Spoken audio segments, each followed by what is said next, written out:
Here's Craig Button to chat about this quarterfinal matchup Wednesday between Canada and Czechia. No surprise, Craig, the Canadians are favored in this one. They've been playing great. So my first question is actually about the Czechs. What would have to go right for the Czechs to actually upset the Canadians on Wednesday?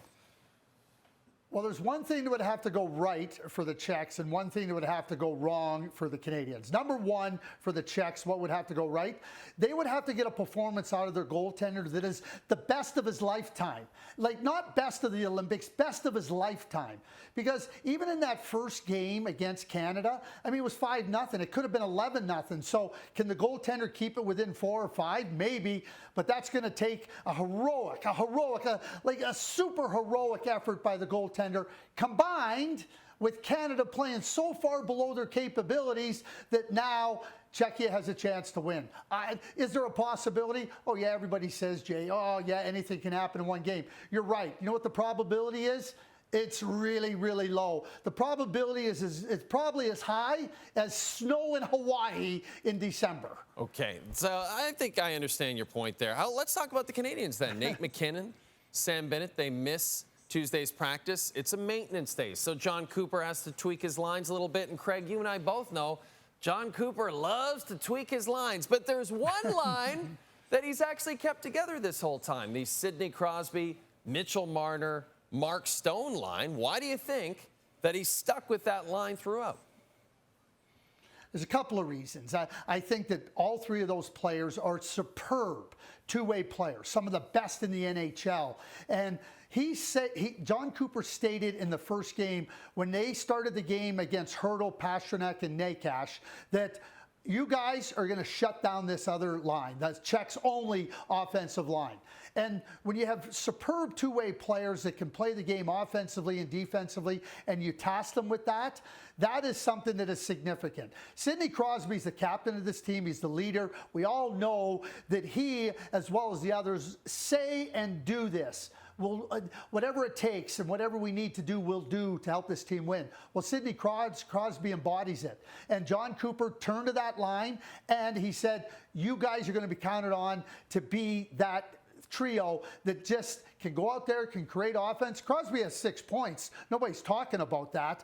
And he's contributed offensively, but he's led the way in terms of this is how they're going to play. Watch how I do it. And everybody's followed. They've been tremendous. And Jon Cooper has no need to mess with that trio. Mark Stone is just such a good hockey player too, Craig. It's amazing to watch him play. And then on the blue line, Josh Morrissey. This is great news. Reunited with Colton Parayko at practice Tuesday. Looks like he's ready to return after he left Canada's opener midway through with an undisclosed injury.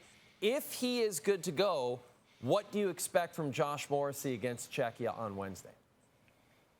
Yeah, I expect Josh Morrissey to be able to get into the lineup and play. And you know, when you heard early on that he wasn't ruled out for the Olympics, I think that was really good news. And now you try to get him ramped up. You try to see how he responds to therapy. And now he's ready to go. And you're not putting him in there to just kind of be the seventh defenseman, in my view. You're getting him in there to play. And play he will. He can do everything in the game. He's one of the NHL's best defensemen. I think another advantage for Josh is he got hurt against the Czechs. He played the first period, played a little bit in the second period. So there's a little bit of familiarity as he comes back into the lineup for Team Canada. And, you know, with a couple days rest, another day off before the semifinal, I think that Josh gets in there and becomes a really, really important part of the blue line and for Team Canada's quest to win gold. There is a quarterfinal matchup that I think everybody's going to be really watching closely. It is probably the best matchup. Team USA against Sweden.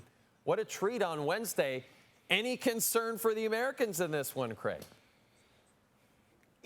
Slight. I still think the USA is a top team. Sweden, you know, we can look back to how they started the tournament, but they've been building steadily. But when you start to look at it and you start to consider that Sweden had to play a qualifying game, the USA has been waiting. And I think that Sweden has gotten better. I think that you want to see that from a team, and Sweden can feel good about that. But when I look at Team USA, I just think that they have advantages in too many areas. In the net, on the blue line, and up front. Can the Swedes play a good game? Yeah, they can. A couple of things, Jay, is that the Swedes have been shorthanded more than any other team in this league, and the Americans have a great power play. So that is something that the Swedes are going to have to be really, really careful of. They're also going to have to manage their ice time, because having to play that game versus Latvia, and Latvia played a good game against Sweden, not good enough. They didn't have enough skill. Now they're going to get pushed by the USA. But the USA is going to face their first test of the Olympic tournament.